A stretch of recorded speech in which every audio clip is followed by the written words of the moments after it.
I've had many leading experts on this show, including Matthew Walker, and they've all said the same thing about sleep. They've said it's the biggest positive investment you can make in your own performance. You can have the best strategy in the world, but if you're consistently tired, poor decision-making will follow and eventually cause other things to fail in your life. So if you're looking to optimize your recovery, you should start looking at what you're sleeping on. Our sponsor, Helix, makes high-quality mattresses tailored to your body. It doesn't matter if you run hot, sleep on your side, or need something firm. Helix has a mattress for you. And I asked them recently to send one to a member of my team, and Juan received it. And we travel a lot, so when he's home, quality sleep really matters. And he told me he's getting the best sleep of his life.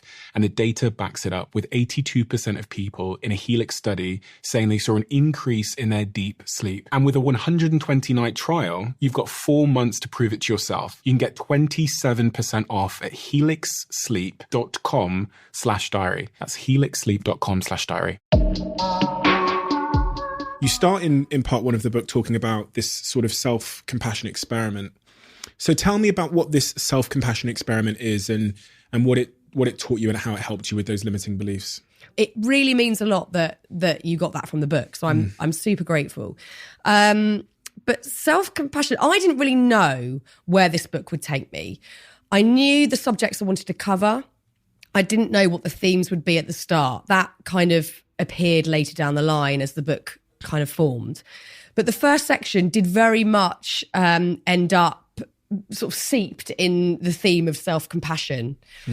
And I guess the starting point was talking to Wendy, who is a shaman that I know, Wendy Mandy. And she's lived with many indigenous tribes and shamanic people the world over. I won't say how old she is, but she's done this for decades and decades. And every message seemed to go back to self-compassion. And I've always known it's important, but I've certainly not practiced it, because you do have to practice it. And I've certainly not nailed it. I've allowed myself to get back into these loops of like this acerbic voice that says I'm a piece of shit, etc.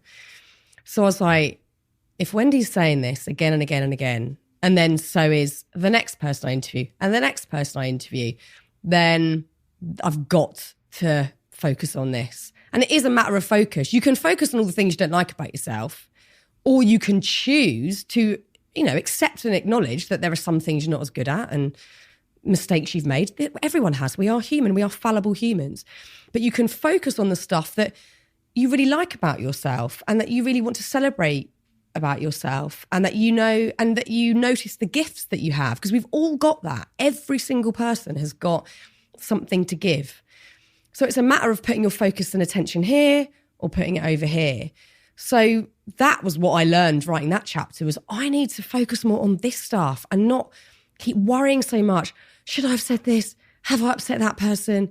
Is it awful that 10 years ago I did this thing that I really regret? We've all done that. There's no single person, even the shiny movie stars we see at the cinema or people we see on Instagram with 20 million followers, they have all made mistakes. They all have ugly bits of themselves they don't like, silly things they've done, awful things they've said, slip-ups they've made.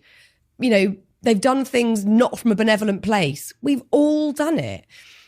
But we can choose to not live in that area the whole time and focus on it and drown in it. And we can look at the stuff that we do want to celebrate about ourselves with acceptance. You haven't got to ignore and shun the shadow side, because we've all got that, but have an acceptance of it alongside celebrating the good stuff, I think is really what I learned from writing that chapter. And in practical terms, how do you celebrate the good stuff and try not to let the mind wander away when you wake up in the morning and you start immediately thinking about, oh my God, my hair is this, my nails are that, why haven't I done this, I'm a bad mum, etc., as you write about in the book. What's the practical kind of discipline that you've engaged in to be more self-compassionate? I'm quite lucky in the fact that I'm a very obvious person, so I can see myself very obviously. My habits are obvious and they're big. And my big one is to work too much and to be a workaholic, and to put the kids to bed and then keep working until I'm exhausted. And my husband's like, shut your fucking laptop. What are you doing? Just stop. What are you doing? And sometimes that is coming from a place of wanting to do well. Some of the time. A lot of the time, probably 80% of the time, that is coming from a place of, I'm a shitty person. I don't deserve what I've got. I don't deserve to have the job that I've got. I've made mistakes. I'm an idiot. I have to work harder if I am to believe that I deserve where I'm at. That's where that's coming from. So I can see it. It's obvious. When I go into workaholic mode, I go, oh, I must be not liking myself very much today. I'm beating myself up about something within me, and it's deep rooted. You have to get down to that place of, what is this that I don't like about myself?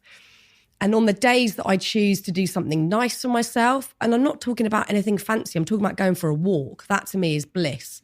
Headphones, music, walking, I'm in heaven.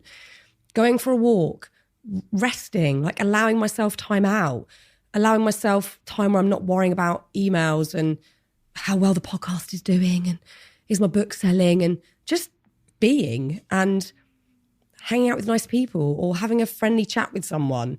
Then I know that my actions are coming from a place where I'm at peace with myself that day. So I'm obvious. It'll be different for everyone, but you can probably spot the patterns where you're in a little negative cycle versus the ones where you're being nicer to yourself.